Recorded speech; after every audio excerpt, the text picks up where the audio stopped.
This is the story of an institution shaken to the core. The Queen has had to make that choice between the crown or a family member. And it's something that, if you are not strong enough, it will tear you apart. Harry and Meghan wanted to turn their public life into a private life. As a couple, they were under an incredible amount of pressure and scrutiny. They made it known how horrible this was, that their privacy was invaded in this way. But what would happen next was shocking. They dropped a bombshell that rocked the monarchy. This wasn't just headlines in England. This is headlines in every single country. This was panic stations for the royal family. And the world is waiting to find out what will happen next. What did it mean for their titles? What did it mean for how they could earn money? Not everybody's on the same page, that much we know. They are totally royal rebels. It's changing everything for the future of the monarchy. What happens now? How does a girl born and raised in California end up meeting and marrying a royal prince? It sounds like something out of a straight-to-DVD movie, and at first glance, Meghan and Harry seem like an unlikely match, but they have more in common than you might suppose. We all think we know the Meghan Markle story, but this is who she really is. Meghan Rachel Markle was born 5,000 miles away from Prince Harry in California. People readers are obsessed with Meghan Markle because she was just an ordinary American girl. She grew up in Los Angeles in quite a regular family. She lived an ordinary life in many aspects. She was born to Thomas Markle and Doria Ragland. Meghan's dad actually worked in the entertainment industry. He was the lighting director on shows like Married with Children. And her mom had a bunch of different jobs. She was a yoga instructor and she was a social worker. I think her parents each brought different life experiences to her childhood and to raising her, and Meghan was really adored. When Meghan was born, she stepped into a pre-made family. She had an older stepsister, Samantha, and brother, Thomas Markle Jr., from her father's previous relationship. It was a blended family, and one of the sweet stories from her childhood that she shared is that she had coveted a Barbie doll set that was called a Heart Family. And it came in a white version and a black version. Her dad actually went, unbeknownst to her, bought both sets and then mixed them so that it looked more like her family. It just goes to show how cherished Meghan was by her parents and how much they wanted her to feel proud of her biracial heritage. However, a happy life for this blended family was short-lived. By the time Meghan was 6 years old, Thomas and Doria's relationship had come to an end, and divorce followed, although it wasn't as acrimonious as some of the stories you may have heard. When Meghan first came on the scene, the royal scene, there was some really nasty speculation and headlines about Meghan's rough childhood, where she'd grown up, and really, frankly, racist approach to that, and it couldn't be further from the truth. They did everything they could to ensure that her childhood remained as loving and stable as possible, encouraging her creativity, making sure she was getting the very best education she could. In LA, Meghan attended the Little Red Schoolhouse and was soon writing to the very big White House. Yes, at the tender age of 11, she had already started campaigning for women's rights. When she was just 11 years old, she saw a dishwashing detergent commercial on television. It was by Procter & Gamble, and she felt it was very sexist. The gloves are coming off. Women are fighting greasy pots and pans with Ivory Clear. And Meghan said to her parents, why does it say women? You know, don't men also wash dishes? So her dad actually encouraged her to write a letter to Procter & Gamble, which she did, and the result was incredible. They actually changed the commercial to people across America. That got Meghan her first kind of national attention, and she saw that her voice mattered. Write letters and send them to the right people, and you can really make a difference for not just yourself, but lots of other people. As a teenager, Meghan attended the Immaculate Heart High School, an institution known for its liberal arts and drama courses. You know, Meghan always really wanted to be an actress. Even when she was in school, she was in her school plays and musicals. She was very popular, and she just sort of lit up the stage. After she graduated college, she was determined to make it as an actor. She had to start somewhere, and in 2006 she took a job as briefcase girl on the game show Deal or No Deal. Her role on Deal or No Deal, while it definitely wasn't showing off her acting skills, it was a great opportunity for her to get in front of the camera, to make some connections, and for people to see her on screen. After being a working actress for a while, her big break came in 2011 on the legal drama Suits, where she played paralegal Rachel Zane. Mike Ross? Hi. I'm Rachel Zane. I'll be giving you your orientation. Wow, you're pretty. Good. You've hit on me. We can get it out of the way that I'm not interested. No, I'm sorry. I would. Take notes. I'm not going to repeat myself. I love you. Rachel Zane actually was kind of a lot like Meghan Markle in my mind. She was very smart, very well put together. She did not suffer fools at all on that show. And she had a big heart. She just wanted to help. Once Meghan hit the big time, she had a platform and could use it to further her passion for activism. Meghan also promoted herself on social media with her own lifestyle blog called The Tig. You'd think that with everything going on, she wouldn't have time for romance, but she did. Meghan met Hollywood producer Trevor Engelson in 2004, and they had a long relationship and wed in 2011, and they seemed like a great fit at first, both pursuing these careers in Hollywood, him behind the scenes and her in front of the scenes with Suits. But the marriage was not to be. They were under a lot of pressure trying to sustain a long-distance relationship, and it proved to be too much for Meghan and Trevor. Their marriage lasted less than 2 years, and Meghan mailed back her wedding ring to Trevor, the divorce papers citing irreconcilable differences. Meghan was back on the market and ready to find her Prince Charming, unaware that he was living in London and was an actual prince. Across the Atlantic, Harry had a very different upbringing and a life that would turn him into the man we know today. Harry was born into a family that can trace their ancestry back over 1,000 years. Let's take a quick look at his family tree. Harry's grandmother is the Queen, but she's also the Duke of Lancaster, and she's married to a Duke, the Duke of Edinburgh. Beyond that, we've got their children, the Prince of Wales, Prince Charles, that's Harry's dad, his brother, Andrew, the Duke of York, Edward, the Earl of Wessex, and Charles's sister is Princess Anne, but she's also called the Princess Royal. Prince Charles married Diana, the Princess of Wales, and they have 2 sons, William, the Duke of Cambridge, and Harry, the Duke of Sussex.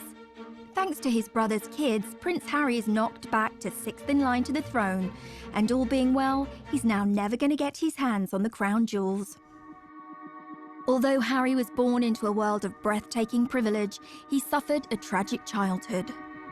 Harry's childhood is really rooted in tragedy. His mother was killed when he was just 12 years old, when she was chased by paparazzi in Paris, and so he had to deal with that tragedy at such a young age, which definitely affected him for life. For anyone who remembers the death of Princess Diana, one of the most heartbreaking elements was seeing her young sons, William, Harry, who was just 12 years old, having to maintain that famous stiff upper lip.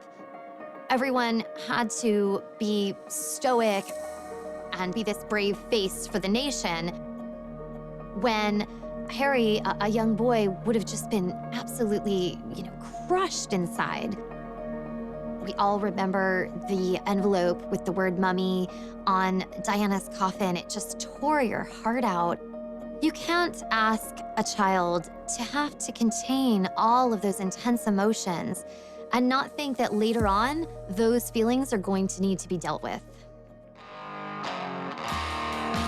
Even an untroubled childhood can lead to a messy young adulthood. As Harry got older, he gained a reputation for being a rebel and a globe-trotting party boy. Harry's wild years throughout his 20s are well documented, from skirmishes with the paparazzi in public, to a costume party where he came dressed as a Nazi. It just was endless. But today we know that all the sort of rowdy times were kind of a last hurrah before he left for his service. Harry went from party boy to action hero when he joined the military, where he served for 10 years, including 2 tours of Afghanistan. He thrived in that environment. Perhaps it was a relief for him being able to step away from the spotlight. He was a particularly skilled Apache helicopter pilot and gunner and rose to the rank of captain. During the military, he was able to get out of the public eye. He was able to be one of the guys. And that really allowed him an opportunity to blossom in a way that he hadn't when he felt a little bit more repressed in the royal family. This is when we really began to see Harry coming into his own. And, watching him fly helicopters in his camo, I mean, this is when he starts to kind of rise as maybe the most sought-after bachelor in the world. Harry was always a big hit with the ladies, and some of his romantic liaisons have been with businesswoman Chelsea Davy and British model Cressida Davis, who is actually a descendant of King Charles II. Harry certainly had a busy dating life, but once he started dating someone, the whole spotlight of being in the royal family came down on them, and they couldn't handle it. 2 of his biggest relationships ended because the girls couldn't stand being in that media glare. So single again, the most eligible bachelor in the world was looking for love. But going back a little further, what about some of Harry's ancestors and their love lives? The path to royal romance has never been a particularly easy one, unless you were King Henry VIII. He set up his own religion just so he could divorce his first wife. Divorce was strictly forbidden by the Pope in those days, so Hank VIII set up the Church of England in 1534 and made himself the boss. With that technicality out of the way, he went ahead and married 5 more times. But he had 2 of his wives, Anne Boleyn and Catherine Howard, beheaded. In 1937, King Edward VIII married Wallis Simpson, not just a commoner, an American, and if that wasn't bad enough, she was a divorcee. And like Henry VIII, who did what the heck he liked, Eddie's problem was that the Church of England didn't allow people to remarry if their ex-spouses were still alive. This was like an episode of Jerry Springer, and it provoked a constitutional crisis. Poor old Eddie had to abdicate. That's a lot to give up, especially when Mrs. Simpson was also seeing a married car mechanic called Guy Trundle. I promise you, we're not making this up. But rumours were she'd learned some tricks in a house of ill repute, which sounds thrilling, if rather tiring. If you wish to marry a commoner, you may end up with a morganatic marriage or left-handed marriage, an unevenly socially balanced marriage where the royals' titles and privileges don't extend to the spouse or offspring. It's a bit like flying, way easier to downgrade than upgrade. That law got changed for William and Kate, by the way. Now, Princess Margaret discovered that when she fell for Peter Townsend, a married man. Her sister, the Queen, told her she could marry him, but she'd lose all her titles and privileges. She decided to hang on to them and dump him, which feels extremely fierce and badass for 1960. Good choice, Madge. It goes to show that the path to true love is never easy, especially if you are marrying into the royal family, and Meghan would face her own challenges. So how did this love story begin between Meghan and Harry? Well, it wasn't through a dating app. Instead, they were set up the old-fashioned way. Harry and Meghan met through a mutual friend in July 2016, and they had a blind date at an exclusive members club in London. I didn't know much about him, and so the only thing that I had asked her when she said she wanted to set us up was, I had one question. I said, well, is he nice? And it seems the stars aligned. Hello, I'm world-famous astrologer Angel Idealism. I have cast what's known as the Davidson chart of Harry Windsor and Meghan Markle. In essence, you take 2 individual astrological charts and you mesh them into one chart and you interpret it as one chart. What's interesting, while I'm looking at Harry's chart, I wouldn't automatically say, oh, here's a royal. Saturn is where we have approach avoidance. I want it, I don't want it. I'm gonna eat that muffin, I'm not gonna eat that muffin. So he has it on his power seat, and Saturn rules authority figures. So he's yes, no, yes, no, yes, no. I wanna be an authority figure, I don't wanna be an authority figure. Meghan Markle, with loads of sparkle. So she does have Venus in Virgo, which is a difficult Venus position. Venus in Virgo is, I love you, comma, but your feet are stinky. I love you, comma, but I know you're a royal, but could you not be? They're so bloody good together because Harry is a Virgo. And of course, Meghan has Venus in Virgo. So when somebody's Venus is on your sun, it's like you meet and it's love at first sight. So it's all or nothing, do or die. A yes is a yes, a no is a no, a maybe is why the heck we still talking. They are quite naturally a revolutionary coupling. After a handful of dates, things moved quickly, and Prince Harry invited Meghan to accompany him on a trip to Botswana in Africa. Classic fourth date move.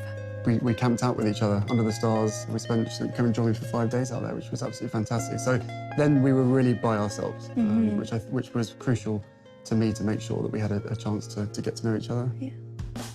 Harry and Meghan were doing real-life Sleepless in London and Toronto at the time. Meghan's living in Toronto, where she has this busy career on Suits. Harry, of course, based in London. Like anyone knows, long-distance relationships aren't easy, but they found a way to make frequent trips to see each other as much as possible. For the first few months of their dating life, they were able to enjoy their secret love affair away from the glare of the media. But their relationship leaked out on October the 31st, 2016, with news Harry was dating an American actress. There's a misconception that because I have worked in the entertainment industry that this would be something I would be familiar with. But even though I'd been on my show for, I guess, 6 years at that point, and working before that, I've never been part of tabloid culture. I've never been in pop culture to that degree and lived a relatively quiet life. The British tabloids were incredibly harsh to Meghan. They used racially tinged language to describe her. They felt like she was a money grabber, a social climber, that she was doing this to be famous. The treatment of Meghan echoed how his mother Diana had been harassed and hunted by the press, but this time he was in a position to do something about it. The royal family is famously tight-lipped when it comes to talking about stories in the media, but on the 8th of November 2016, Kensington Palace issued a statement that showed Harry's true feelings and anger at the situation. That was one of the first signs, really, that Harry wasn't like the other royals, that he was not going to be put in a box and to just accept what the situation was. It was a very bold move, him standing up and protecting his girlfriend at the time and saying, I'm not standing for this. But also, Meghan was in love. She was going to do what she had to do to be there for him and to kind of deal, because you could tell this was not something that was taken lightly for her either. She took this relationship very seriously, which is clearly why she stuck around. Away from the headlines, this starry-eyed couple kept moving forward. Meghan and Harry's first public appearance on the world stage was at the Invictus Games, an international sporting event set up by the Prince for injured soldiers. They walked in to the stadium hand in hand, and it was clear that this was someone special in his life, and he was making it known to everyone. The couple were totally at ease with each other and very natural. We saw early on just how happy they were together, and part of that was through how they were breaking royal protocol. They would touch hands, we would see a little PDA, and all of that was so relatable and approachable and just made us root for the two of them that this was gonna work. Soon, Meghan started reprioritizing her life. She shut down her social media site, The Tig. She walked away from Hollywood, which kind of had the hands of the palace saying, okay, if you're gonna be a princess, then we need to get all of these things in order. After weeks of anticipation, the world finally got the news they had been waiting for. On November 27th, 2017, Meghan and Harry announced their royal engagement. It was official. The couple, thrilled and happy to be engaged, greeted the media as a united front at the official photo call at Kensington Palace. Was it romantic? They walked out in Buckingham Palace to a place called the Sunken Garden. This was a garden that was really special. It was a favorite spot of Harry's late mother, Princess Diana, so it was a nice homage to her, a nice way of including her in the moment. You could just really feel the love radiating off of them. And it was the first moment that we saw the ring. So it was a beautiful, enormous diamond ring. The center stone is from Botswana. And then the two outside stones were from Princess Diana's collection, so including Harry's late mother in this moment. They released a beautiful set of photos that were really stunning, but even then, some of the press point out things chipping away at Meghan, pointing out ridiculous things, that she wasn't wearing tights and this wasn't following royal protocol, which is just kind of ridiculous and archaic. Harry and Meghan's natural way with each other. This ease that they have was apparent from the start, especially during this engagement announcement, holding hands, looking up at each other, all smiles, very comfortable with each other. And this was a stark contrast to the engagement announcement that we saw from Harry's mother and father, Diana and Charles, where it seemed uncomfortable and slightly awkward. Can you find the words to sum up how you feel today, both of you? Difficult to find the right sort of word, isn't it, really? Just delighted and happy. And I'm amazed that she's been brave enough to take me on. And I suppose in love. Of course. Whatever in love means. And while he must have endured a refreshed grief as he reflected on his mother not meeting Meghan, he said that they would have got along smashingly. They'd be thick as thieves, without question. I think she would be over the moon, jumping up and down, you know, so excited for me. But then, as I said, would have probably been best friends with Meghan. She's with us. I'm sure she's with us, yeah, you know, jumping up and down somewhere else. Coming up. Meghan and Harry's wedding was like a wedding that the royal family had never seen before. It's just like more glamorous than the Oscars. The world had been holding its breath, waiting to find out when Meghan and Harry would be tying the knot. It was finally announced that the couple would get married on May the 19th, 2018. A royal wedding is the ultimate in pomp and pageantry. Royal fans just delight in a royal wedding. I mean, it's the fairy tale. The royal wedding is Cinderella's castle, Prince Charming, all of that rolled up into one. And like so many decisions in this couple's life, they chose a different kind of royal wedding from their predecessors. The average wedding in America these days costs around $35,000, which seems like a lot, and a pretty compelling case for a drive-through off the main drag in Vegas. The most recent royal weddings have become much more fancy-schmancy affairs.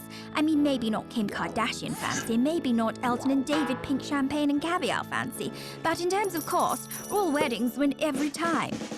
Will and Kate's wedding cost $34 million in 2011. The price went up again for Harry and Meghan's wedding. That cost around $45 million.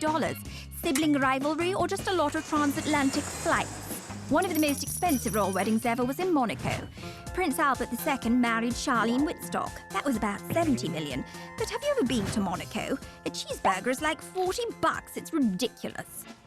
Even that, though, was nothing compared to Harry's dad.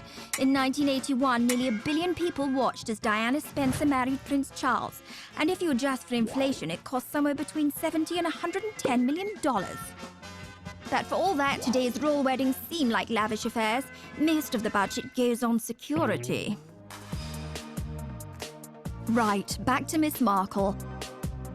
As Harry's bride, she provoked controversy not only as the first American to join the royal family, but the first biracial person to marry into it. Meghan had her own ideas of how she wanted her wedding day to be different. Harry and Meghan chose to have theirs at Windsor Castle in St. George's Cathedral, which is almost 700 years old and the final resting place of Henry VIII. Hip hip, hooray! Hip hip, hooray! God bless Prince Harry and Meghan! On the day, millions of people from around the world tuned in to watch the ceremony. Because this is history. This is a very important moment. It was a truly glittering and international affair. Meghan and Harry's wedding was like a wedding that the royal family had never seen before. It was Hollywood meets royalty. You'll be watching and you're like, oh my God, there's Oprah, there's George Clooney, there's Idris Elba, there's the Beckhams. It's just like, there was just so many celebrities because they weren't just coming from Meghan. Harry had grown up with a mother who was very friendly with celebrities. This was like more glamorous than the Oscars. As with all weddings, tensions were running high.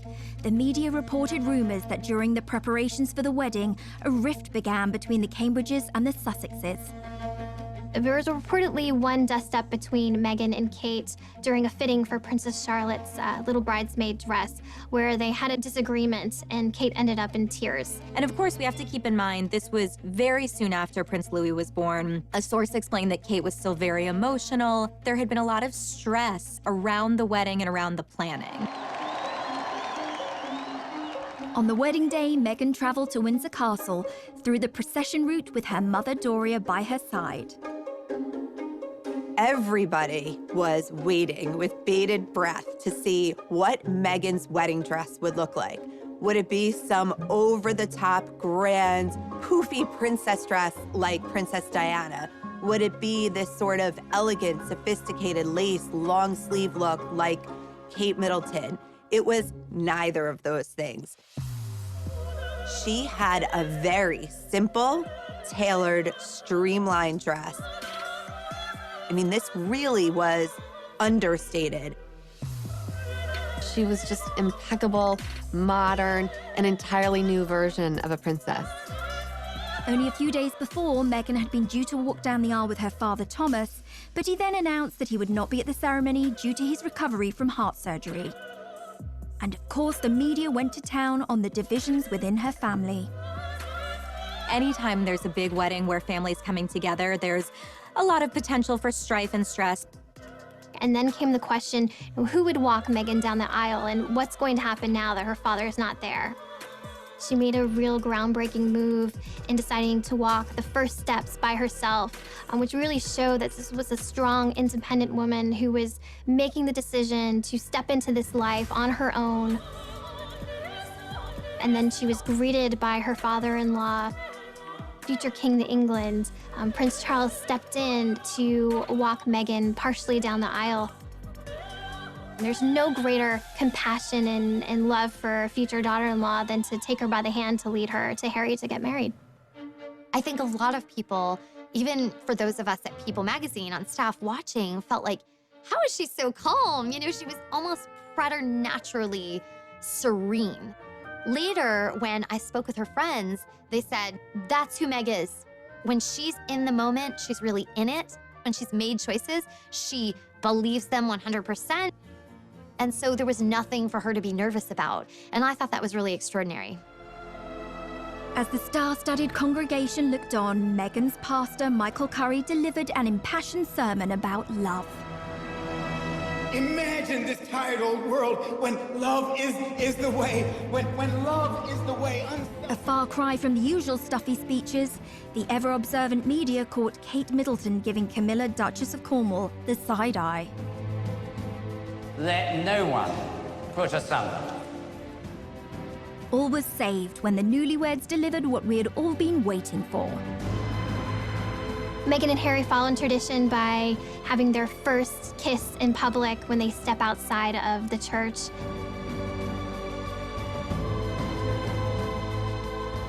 It was really the sort of like big PDA moment between the couple. The crowd went absolutely wild. It felt like it could just be your friend's wedding and they happened to be really in love, but it happened to be something that millions of people were watching. So it was that authenticity and that genuine love that really came across, just as all of their other public moments had brought.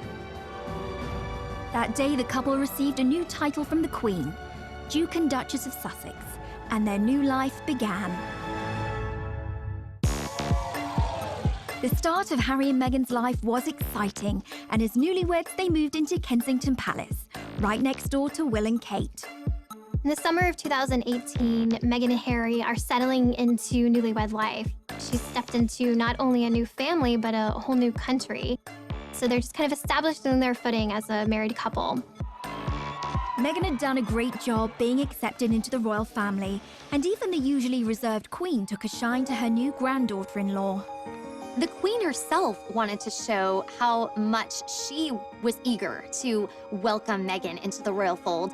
And she did that by giving Meghan a ticket on board the royal train, which is how the Queen likes to travel. And in fact, you really felt that they had this chemistry between them. And Meghan was bringing new life and new joy to these outings. Meghan and Harry began their royal duties as Duke and Duchess of Sussex. But what exactly is a duchess anyway, and where do they fit into the whole royalty ladder? So, according to tradition, or Henry VIII, you have a god at the top of the heap, well, Natch, then an emperor, then a high king or queen, then a king or queen, then come your archdukes, grand princes and princesses, grand dukes and duchesses, then come your crown prince, and I mean, we're really climbing a long way down the ladder here, aren't we? After all them come duke and duchess. Fun fact, Meghan could actually be a duke. This isn't anything to do with which bathroom she uses. A woman can be called Duke too. What about Harry, though? Well, he's Duke of Sussex and also Earl of Dumbarton and Baron Kilkeel.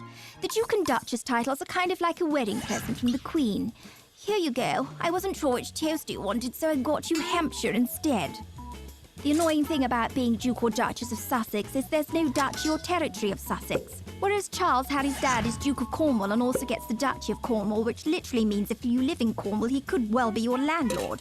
Although it won't be him coming and fixing your broken toilet, but he does get the cash from owning it.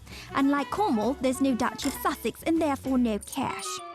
So they don't get the cash, and guess what else Meghan doesn't have? Legal custody of her son Archie. According to a law from 1717, the Queen actually has governance over all the royal sprogs, including Will and Kate's. You might think it doesn't really have any relevance today, but apparently decisions like which members of the royal family are allowed to get on the same plane, yup, the Queen makes that call. Back to the couple's first royal tour of Australia, Tonga and New Zealand. Meghan and Harry were an instant hit with the public. And this is where we get to see Meghan shine.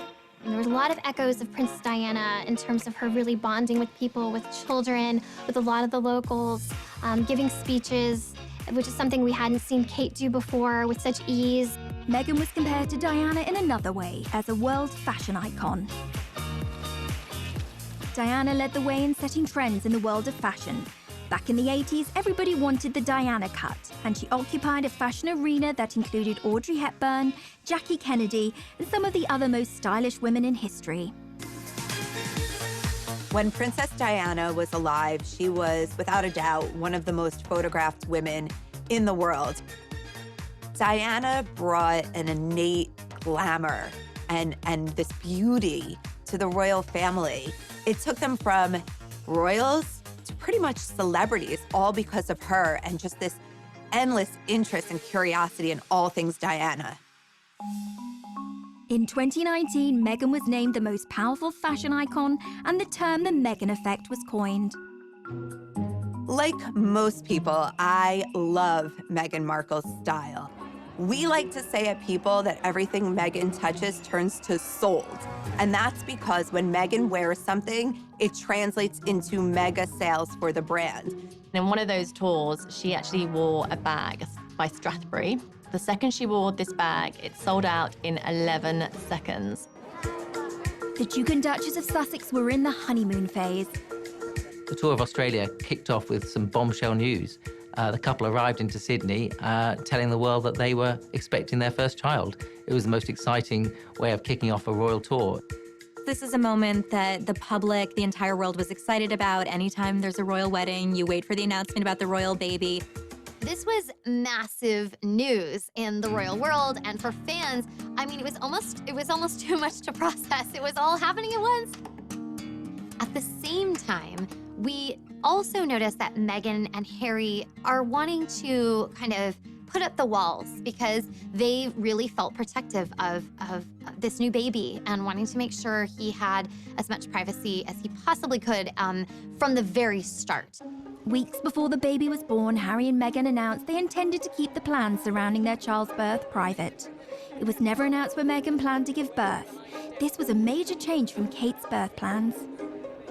Kate, obviously, at the Lindo Wing in Paddington, every single time one of her children is born, the crowds are gathered outside, you know, the news teams are there. It's a very big global event. With royal births, we famously see the new happy parents step out of the hospital. For royal fans, there's an expectation that we would be kind of, I don't know, almost included in that. And we learned pretty early on that Meghan and Harry were not going to do this. On May the 6th, 2019, baby Sussex arrived, weighing in at 7 pounds 3 ounces. And it wasn't actually until the birth certificate of Archie was released that we even knew what hospital they had gone to. Meghan said no way was she going to walk out of a hospital and into a crowd of thousands, you know, with every TV camera from all over the world there, which is what Kate did. But Kate felt that that was her duty. Meghan didn't feel it was her duty, so she didn't do it. They didn't want involvement from the press. They wanted to do it their way. This was not a baby for the public. This was their baby. The birth of a newly born royal prince on this, St. George's Day, AD 2018. It does seem a normal thing for a father to protect his child and to be able to do what he wants and release photos when he wants. But the British public have a very different perception of this. They pay for the royal family. So there was a lot of resentment towards Harry when he started to restrict this access. I think the christening marked a bit of a turning point where it was, no, this is a private event. We're not going to bring, cameras in. We're not going to release dozens of photos. That was a shift that a lot of people had to get used to. Meghan, Harry and baby Archie then moved away from Kensington Palace to Frogmore Cottage in Windsor. Well, Harry said that he felt like a prisoner in Kensington Palace. He couldn't wait to get out of there. The Queen offered them Frogmore Cottage, but it was in a very dilapidated state. And unfortunately for Harry and Meghan, the bill fell on the taxpayer, and it was £2.4 million. And that caused a lot of bad feeling as well. The public started to feel like this quid pro quo was off kilter. Like, well, if we're helping pay for, I don't know, your new kitchen, we should get to see, Archie on his special day. Meghan and Harry, they wanted to be royal and to enjoy the royal life, but they also wanted a private life. And those two don't really go together. There's more to being royal than cutting ribbons and waving. There are very strict rules and protocols that must be followed. My name is Micah Meyer, and I'm the founder of Beaumont Etiquette. My training was very formal. It was done in London under a former member of the Queen of England's household staff. I think there's this heightened level of fascination when we all saw Meghan Markle marry into the royal family. We were like, wait, a real average person can become a real royal? In our minds, we just saw her go from A to B, but that definitely wouldn't have been the case. She would have been, practicing in royal aids, would have literally guided her throughout the entire process. Behind the scenes, she had to basically, in essence, join a royal training camp of how to become a royal. For instance, when you're addressing the Queen, she is Her Majesty, and after that, it's just ma'am, rhymes with jam. And it's always a curtsy, especially in public. Meghan, we saw it for the first time on TV, we were cheering her on, and the lower and the deeper her curtsy went, the more confident she became. And so we can see her confidence in her training kind of evolve. A lot of etiquette around the royal wife, and we actually see how she starts on that day that she was first engaged, and she's waving and very excited. And then we see her at the next event, and suddenly we see her fingers are together. And then we see that elbow come in even further. And then we see the polished wave in the end. Even the sitting position, that's one huge part of Meghan's training, we literally saw happen before our eyes. We see the old Meghan, and she would have one leg crossed over the other and her ankle kind of out and flapping about in a very casual way, which is very comfortable. As she becomes a royal, we see her training go into effect. That first big event where she's sitting next to the Queen, she's using this new technique. She has one over the other, toes pointing forward, and it's so tight. It's almost like there's a rubber band from her knees to her ankles. And if you tried to slip a little credit card in between her legs, good luck. You wouldn't have gotten it through. You can imagine how intimidating that first session of afternoon tea with the Queen must have been. Holding a teacup is actually even harder than it looks. You actually pinch your fingers together through the teacup, and then you use your middle finger underneath it. And if you want to support the teacup, you can use two fingers like the Duchess of Cambridge does at the very bottom. Knowing what she went through, how fast she went through that training, that's not typical for a royal. And she really did a good job. But Meghan hasn't always been so obedient, and when she started tearing up the royal rulebook, her newly universal adoration and shine began to fade. One of the ways that we see Meghan and Harry start to bend some rules, maybe even start to break some rules, was when Meghan guest edited Vogue. Unlike previous royal princesses' involvement with Vogue, Meghan didn't just pose for the magazine. In fact, she didn't put herself on the cover. She celebrated women around the world who are doing extraordinary things. It was called Forces for Change and it included interviews with everyone from Jane Fonda to Greta Thunberg. It was the first time that a member of the British royal family has done anything like that. This move was seen as too political by some critics who saw this as kind of an inappropriate royal role for her and not what we had been used to seeing. There's an interview between Meghan and Michelle Obama, and Michelle Obama gives her some advice about how to handle fame and the royal family. Usually, you don't get outside advice. The palace is what gives you the guidance that you need to go forward. That didn't really go over well with some people. Yet again, Meghan was feeling the backlash from the world around her. Humans fear change, and in this situation, there was a lot of change going on. The aristocracy and the monarchy is a stuffy institution. Meghan came in and she was completely different. She was an American, she was biracial, she was a divorcee. I think there could have been some fear that she is something other and that she could affect the monarchy and chip away at the monarchy. You know, I think in some ways, what Meghan and Harry have done is just shown, listen, we're gonna do what's right for us. We are going to do what we are comfortable with. Meghan and Harry are not the only royals to have a rebellious streak. There's a long line of royal rebels, but there are those who know how to make it work for them. What about Princess Margaret, the Queen's sister? She liked to party. She partied hard with her daughter's godfather, Anthony Barton, with a former Prime Minister's nephew, Alex Douglas Horne, and it's thought she even partied with Mick Jagger and Warren Beatty. She partied hard in her party house on the party island of Mustique. But then she calmed down and got herself a toy boy, marrying a guy 17 years younger than her. Then she got the first royal divorce since 1901. She rocks.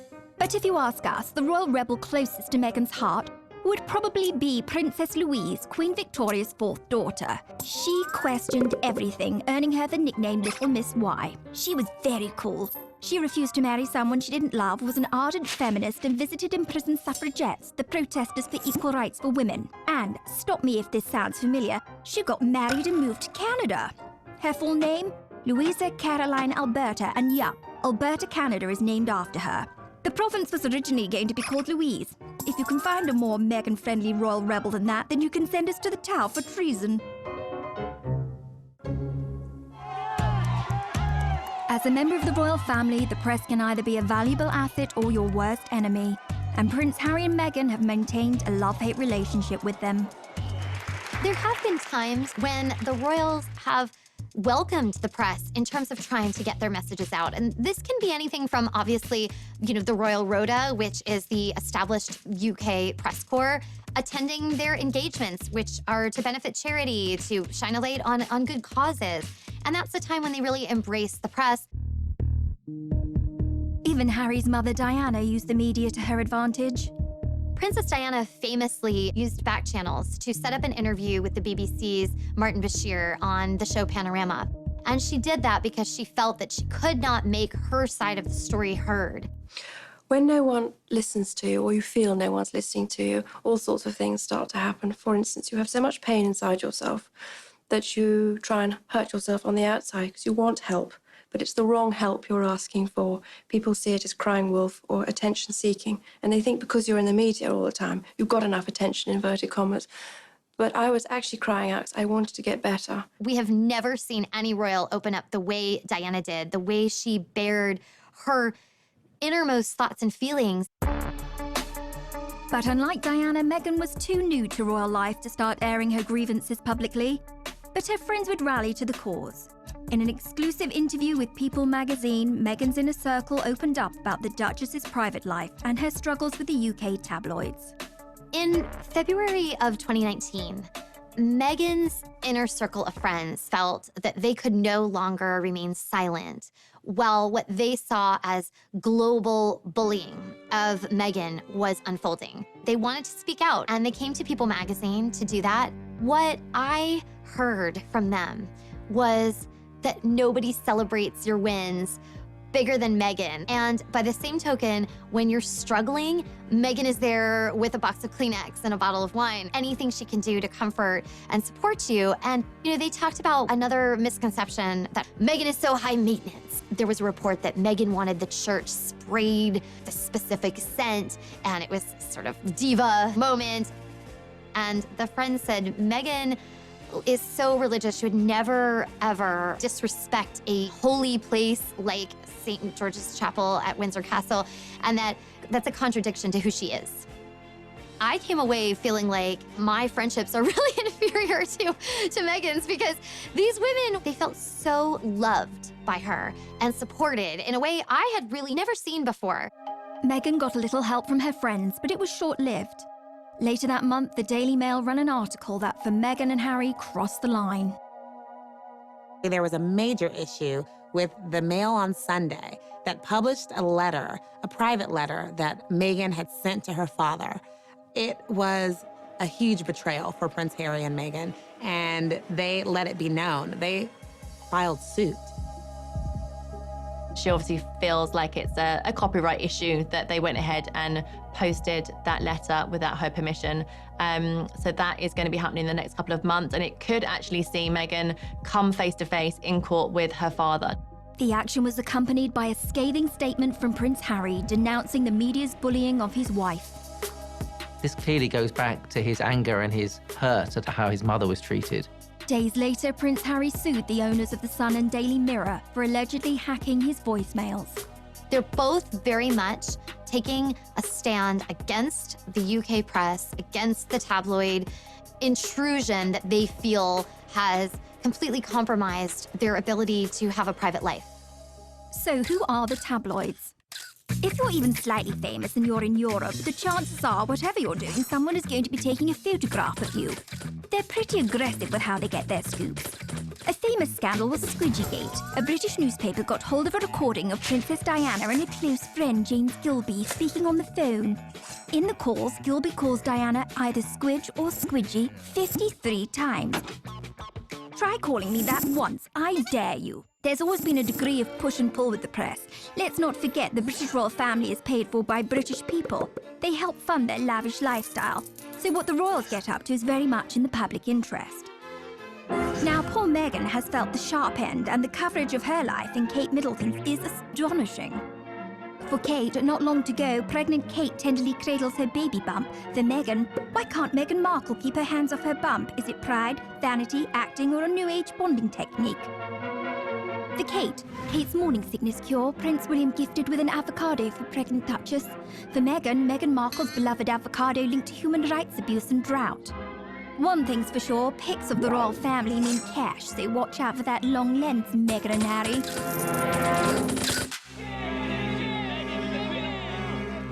As media scrutiny intensified, so did tensions inside the royal family. This was a turning point for Prince Harry and Meghan when it came to them just not putting up with the British press anymore. You would think that, you know, the royal family would step out and make some sort of decree or something in their support, and it didn't happen. And you start to see not only the shift between Prince Harry and Meghan and the press, but a little bit of a shift between them and their family. There were some tensions going on behind the scenes. I think what happens with any family is that an outsider, someone else comes in, they marry a member of the family, and the dynamic changes. Things were maybe not as copacetic as they seemed. Things were sort of strained. People obviously looked into a lot of this, and what appears to be at the root of it is a division between the brothers, William and Harry. Tensions between Harry and William had apparently been growing for some time. What had happened is Prince William had confronted his brother in the run-up to Meghan and Harry's wedding. And he just questioned him about, do you think she's the right girl for you, effectively? Is she the right person for this job? That went down badly with Harry. We understand was obviously quite angry. But Harry never forgot that. That started a rift that had only deepened. They were never able to really heal from that initial disagreement. Harry and William have always had a particularly unique bond as siblings. Let's explore the brothers' relationship a little bit deeper. William and Harry were born just over 2 years apart. They were close as children, and as they grew up in a family where roles and status mean everything, it was inevitably going to put a strain on even the tightest brotherly relationship. In royal circles, children are often referred to as the heir and the spare. The eldest is destined to be king, while the younger one can end up feeling a little redundant. For William to take a leap like Harry's would be almost unthinkable. He has a lot of skin in the game. He's going to be the freaking king after all. But the pressure on him to stay would be impossible to resist. Harry, by contrast, doesn't spare, has a little more wiggle room. One thing's for sure, they're both dealing with massive adjustments to their lives, so it's anyone's guess what the brothers' relationship will look like moving forward. Meanwhile, Kate and Meghan were dealing with their own issues.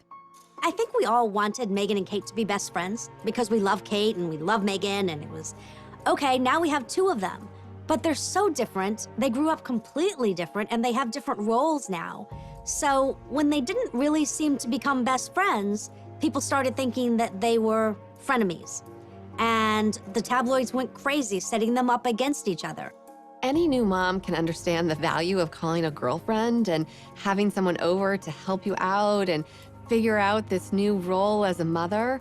And Meghan was very isolated. She was starting anew without the support system that most of us have when we enter this new chapter of our lives. So you had Meghan having trouble settling into royal life.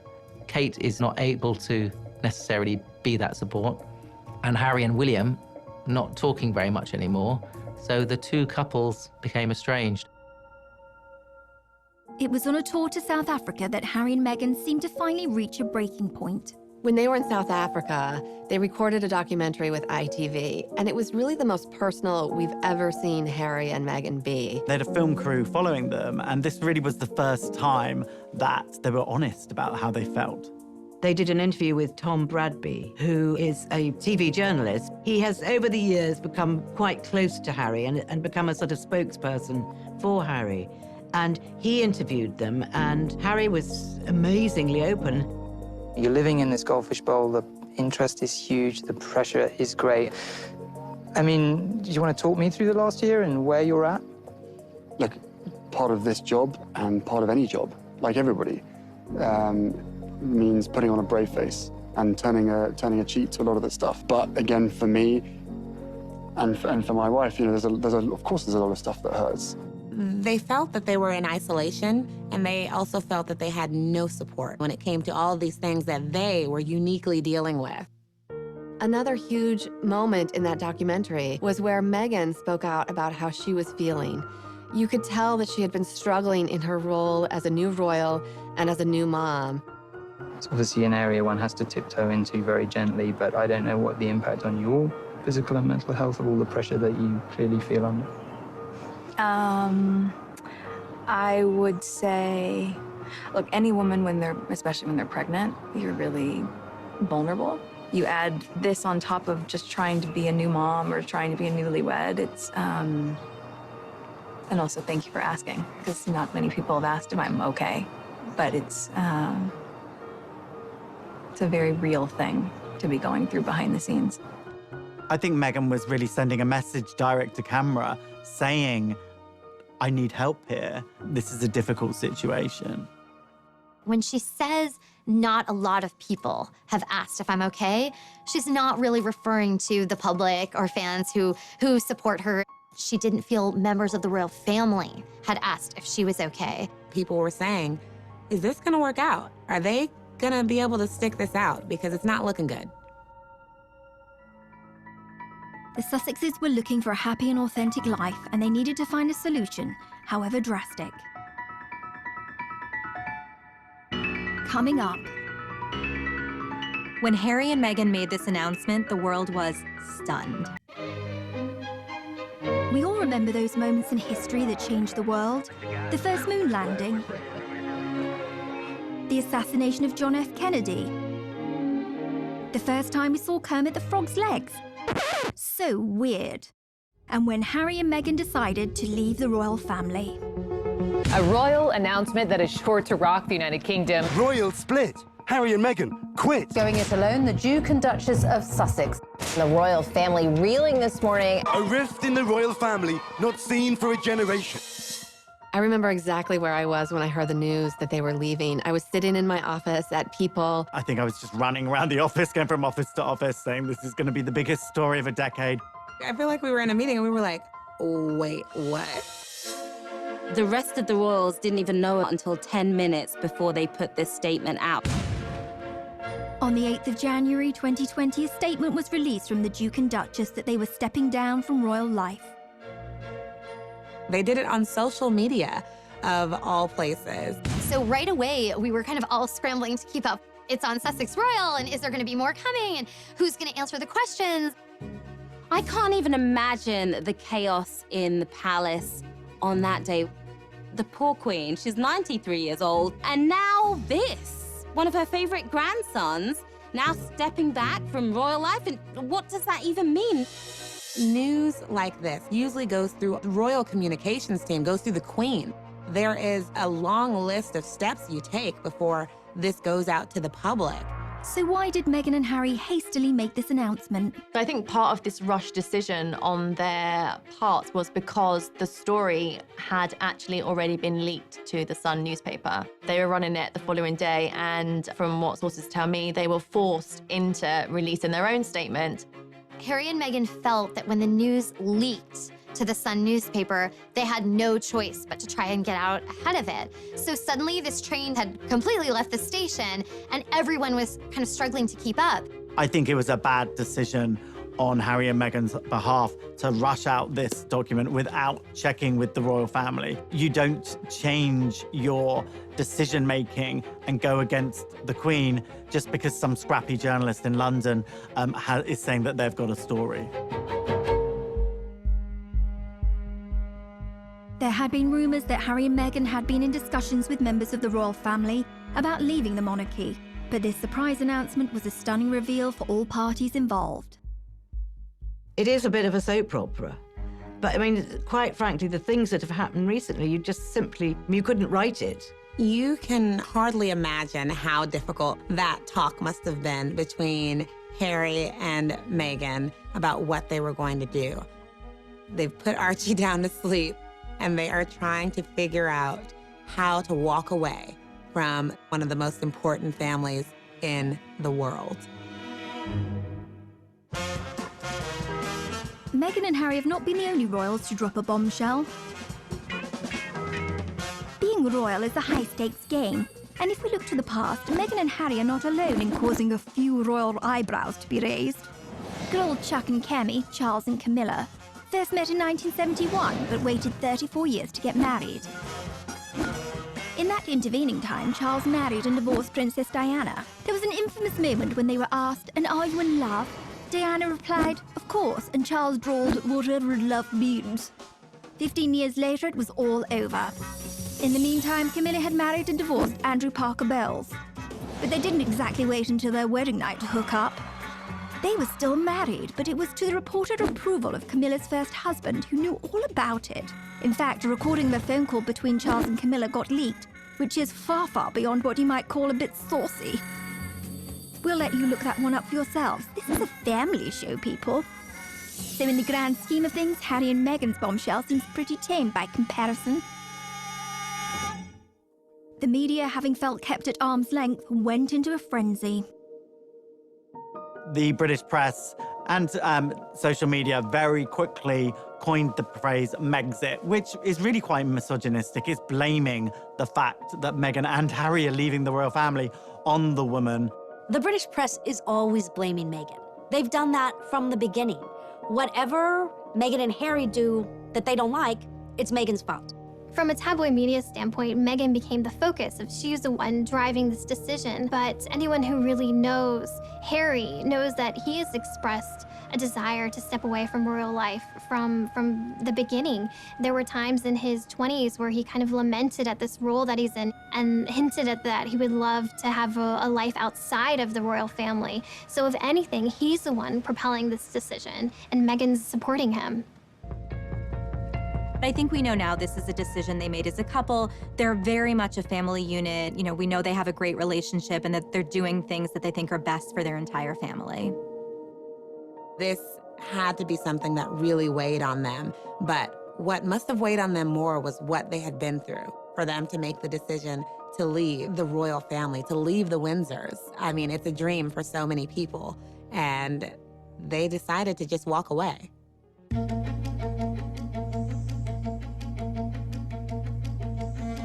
After the bombshell was dropped, all royal parties had to scramble to determine what would happen next. Something like this could bring down the monarchy. This was panic stations for the royal family.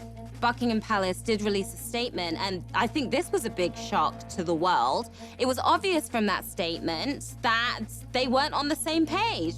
The discussions are still ongoing. We know they are expressing an interest to do this, but all the details haven't been worked out yet.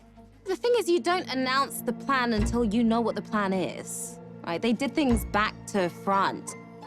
By now, Meghan had already gone to Canada, and 93-year-old Queen Elizabeth had to spring into action and implement damage control for the monarchy. The Queen and her senior advisors did some very quick thinking. They said that they were going to have a summit at Sandringham. She had Charles and William and Harry all meet her there, and then they sat down to talk it out. The pressure on the Queen here is immense. The Queen was on her back foot. She is under pressure to be the leader and to have an answer and to have a path forward, and the clock is ticking. Within days, on January the 13th, 2020, the Queen publicly announced a declaration of her blessing for the couple. 5 days later, the Queen released a statement that was really in support of Harry and Meghan's decision. And this was one of the most emotional statements we had ever seen from the Queen. Since the death of Princess Diana, she used terms like my grandson, my family. We're not used to seeing those sort of terms of endearment coming from the Queen. She loves Harry. She wanted to make sure that Meghan and Harry felt that they had her backing. But that also helped kind of put a lid on any other gossip and drama that would immediately come out in those first few days. This is unprecedented. There were so many details to work out, so many questions. Where are they going to live? What will their titles be? Everyone wants to know how they will actually go about charting out this new life and where the money's gonna come from. What are they gonna do? What's up, guys, and welcome to your daily royal financial report. The British pound looking strong today, but just how many grannies, as Harry calls them, does he have in the bank right now? $25 million, maybe more. Not just that, but there's pocket money coming in every year from Dad's farm, also known as the County of Cornwall, totaling $2.5 million. That's a lot of car washing for Harry. What about Meghan, though? She's got just $5 million. Although she made that cash herself. So if I were looking to invest, I'd be dumping my Harry stock and putting it all on the former Miss Markle. Harry's got to pay back the $3 million they spent doing up Frogmore Cottage, their UK family home. And don't forget, guys, it's not just about what you've got, it's about where you live. And Canada right now is looking good when it comes to taxes. Anywhere between 5 to 10% cheaper than the UK. That could save them around $500,000 a year. And now they're allowed to take on paid work. Our prediction is moon, baby. These guys are about to go interstellar. Get in while you can. But how do the royals make their money? Yes, let's talk about money. I'm Haley Sachs, and I'm a financial pop star. The royals make their money 3 different ways: through inheritances, sovereign grants, and also through duchies. The sovereign grant is taxpayer money. So if you're watching this and you live in Britain, I'm sorry, because you paid Meghan and Harry $130K last year just to leave your country. So yeah, you can cry about that. Basically what the duchies are is like Prince Charles is a landlord. He's inherited these properties. They're all our properties, and he's making money on them because people live there, they visit, and he's pocketing the cash. Prince Charles, he gives some of that money to his sons. The Sussexes can credit 95% of their income just to Prince Harry having a rich dad. So yes, Harry has a rich dad, but he also had a rich mom. Diana didn't come from nothing. Like, she walked into the royal family with her own fat wallet. When she died, she left Prince Harry $10 million. Even though the couple quit being royals, these two are media starlets. They're not looking just for money. Really, what they're searching for with this exit is impact. While Meghan was busy unpacking her Suits DVDs in Canada, it was back to business for the royal family.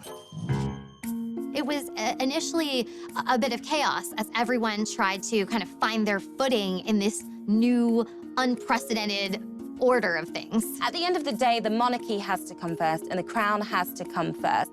The Queen, she's not going to let her emotions get the better of her. Now it's about action. It's about taking action and figuring out what are next steps. The monarchy is often, throughout history, in a very vulnerable position.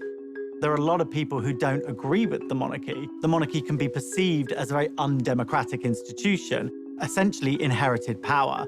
When you have somebody who is stepping away from the royal family, this makes the royal family very vulnerable. For those that had stayed, the Queen doled out presents. Prince William was bestowed with an additional royal post, Lord High Commissioner to the Church of Scotland. The royal PR team wanted the rest of the family to show a united front, and William, Kate, Charles and Camilla embarked on a rare joint charity engagement, and the British press dubbed them the new Fab Four. All this sort of family discord and fighting amongst themselves didn't look good, so the Queen wanted to fix this up. She has Charles and Camilla and Kate and William all at her beck and call to come out and present a united front as this is the royal family. We're still here for you. The Duchess of Cambridge was also being kept busy on a tour of the UK to promote her work with childhood development. Kate has really stepped forward. She just gave her most illuminating interview that we've ever heard from her. You know, it was a podcast, a very modern format, where she talked about the challenges of motherhood, the challenges of being pregnant. So she's willing to take up this mantle and help support the monarchy any way she can. They're doing the most positive things. They're putting on a great show for the British public, that all is fine here, everything is good, the show will go on, the monarchy is solid. With the royal family's united front in check, the Queen had one last ground rule that needed to be laid. What was important to the Queen was that Meghan and Harry cannot continue to use their royal titles and the trademark of Sussex Royal. She didn't want any perception of impropriety that they might be making money in any kind of way off of any royal titles. Obviously, they're known as Sussex Royal. That is their Twitter handle, their Instagram name. The whole brand is based around that. The Queen and other members of the royal family had said, actually, no, that word royal cannot be used. No one can say royal unless they really are royal. Once Queen Elizabeth's terms were made crystal clear, Harry knew it was time for him and Meghan to move forward with their new life. One of the things that was just so exciting to see was how they took this bold step themselves. It was world-shattering news. It made headlines the world over. Was it perfect? No. But when you kind of take control and find your voice and realize, I can make this path forward, that's a really inspiring thing to see. During Harry's final few days in the UK, he delivered an emotional exit speech at a charity dinner in London. It brings me great sadness that it has come to this. There really was no other option. It has been our privilege to serve you, and we will continue to lead a life of service. So in that respect, nothing changes. But I hope that helps you understand that I would step my family back from all I have ever known, to take a step forward into what I hope can be a more peaceful life. It's a tough situation, particularly for Prince Harry, because this is his family. These are the people who have loved him and raised him and who he has grown up with his whole life. We've all been in family situations that can be complicated, but they're always a part of who we are. So I think the goal for them is to still have warm relations. I think Harry and William still want to reforge their bond, but it's going to look very different than anything we've ever seen before. The rest of the world had their own reactions in the aftermath of the Sussex's bombshell announcement. While Harry filled a suitcase with a gold toothbrush, some monogrammed socks and a copy of How to Succeed in Business, support was flooding in from celebrity friends and admirers. Bette Midler hoped Meghan would bankrupt them all, although I don't quite see how she'd manage that.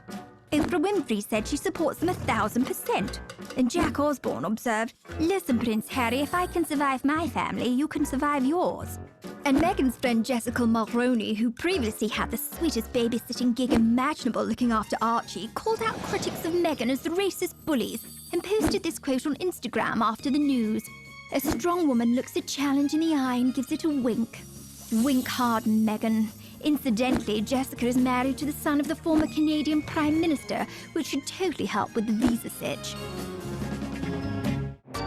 Prince Harry joined his wife Meghan in Canada to start their new unprecedented post-royal life. It was revealed that Meghan and Harry are going to be splitting their time between the UK and Canada during this period of transition. So they set their sights on Vancouver Island, where they spent a lot of the time over the holidays. Life in Canada was pretty peaceful for the most part compared to living in London. They were in a friend's $14 million mansion in Vancouver Island, taking a lot of walks with Archie, spending a lot of family time together, doing yoga, being as healthy as they possibly can be. Canada is somewhere that Meghan's very familiar with. She used to film in Toronto. But I think it's a place that she felt safe. This wasn't the spotlight of London, and they just needed somewhere calming, somewhere that they could get their thoughts together and really also heal their mental health, I think. So what are the predictions for the couple's next steps? It's brand new territory for them to be trying to find a way to basically earn money. And, you know, when you are the Prince of England and the Duchess of Sussex, it's like you have to earn a lot of money in order to keep up that lifestyle and to live independently. It's gonna be a really interesting road ahead. Their last round of royal engagements were in March. They're officially stepping back, and they'll no longer be using their HRH titles or Sussex Royal. But I think the world is their oyster right now. They can pretty much do anything that they want. Both of them are very smart. Both of them are very talented. Harry and Meghan's next steps in terms of their careers is anyone's guess. Who knows whether we might see a Meghan Markle clothing range for one of her women empowerment charities. We might see a book deal maybe, although various ones of those have been denied so far. We also know that Harry is involved in a TV project with Oprah for Apple TV. So that will be announced at some point this year, I'm told. We've already seen that Meghan did her first voiceover role for Disney, and the check was donated to a charity for elephants. They're definitely going to be cashing in on their celebrity status. There is no way they're going to be penniless. They are going to have offers coming through the door. We saw Harry and Meghan recently in Miami at this banking summit at JP Morgan. We thought they were going to be laying low. Suddenly we got the news that Harry and Meghan was sitting next to J-Lo and A-Rod at a star-studded event for JP Morgan. And there are rumors that Harry earned $1 million for giving a speech at that event. It's not a bad paycheck at all, especially for your first time outside of the royal family. People are going to be offering them deals left, right, and center, but they still have to have composure and remember where they came from, because ultimately they don't want to disrespect the monarchy. The Sussexes don't need to rush into anything, as they have an estimated joint net worth of $30 million, so they can continue with the hiking and yoga sessions for now. They're still extremely high-profile people. In fact, maybe even more high-profile now after stepping back from the royal family, and since making this bombshell announcement, they're probably more famous than they even were beforehand. What do the inner circle of Harry and Meghan's world think of this? Since Meghan and Harry have stepped away from their role as senior members of the royal family, what we are seeing is a completely new chapter, and really, as one source told us, uncharted waters. What Meghan's friends feel is that she's going to put her family first. She's going to put her son first. Her life as a mom is so important to her. And if everyone is chattering around her about, but what about this? But she shouldn't have said that. She shouldn't be here. She shouldn't be there. That's something she's going to push out of her mind. I think an important thing to understand is that Meghan and Harry don't feel beholden to some of the rules that would govern William and Kate, who are in line to be future king and queen. We were told by a friend of Harry's that Harry the royal and Harry the person are two very different figures. And Harry the person wants to thrive. And I think that Meghan's friends and Harry's are completely supportive and thrilled for them, because it was hard to watch them feel so suppressed. However, moving away may not have solved all of their problems. Even though Canada has stricter privacy laws than the UK, the couple issued a legal warning to the UK media after photographers showed the Duchess of Sussex holding Archie and walking her dogs in the park. The paparazzi is very controlled in Britain. Because of what happened to Harry's mother, Diana, there are a lot of rules, and they can't be chased around town all the time. But if they come to America, all bets are off. There's a lot of paparazzi here, too, and they're really interested in getting pictures of Meghan and Harry. Meghan Markle and Prince Harry have left Canada, reports People magazine. So People magazine has been covering the royals really since the inception of the magazine for decades and decades. We have incredible relationships, incredible access. We often know something is going to happen before the public does, before the rest of the media does. According to sources, Meghan and Harry want to have a presence in Canada. It's a Commonwealth country. There's many reasons why that's beneficial to them to have a presence there. They expect to be in the UK frequently, but they also want to find a place in Los Angeles and have a presence there as well. Ultimately, Meghan was pulled back to Los Angeles. That's where she launched her career. They are doing everything that they can to create a more peaceful life for Archie and for themselves and for their own sanity. They knew that they had to do something. We all knew that something had to give. Prince Harry and Meghan Markle got their wish, but they didn't. They are still very much in the spotlight. I mean, there is a huge glare on them. Everyone wants to know what this new life looks like. And I don't think that's going away anytime soon.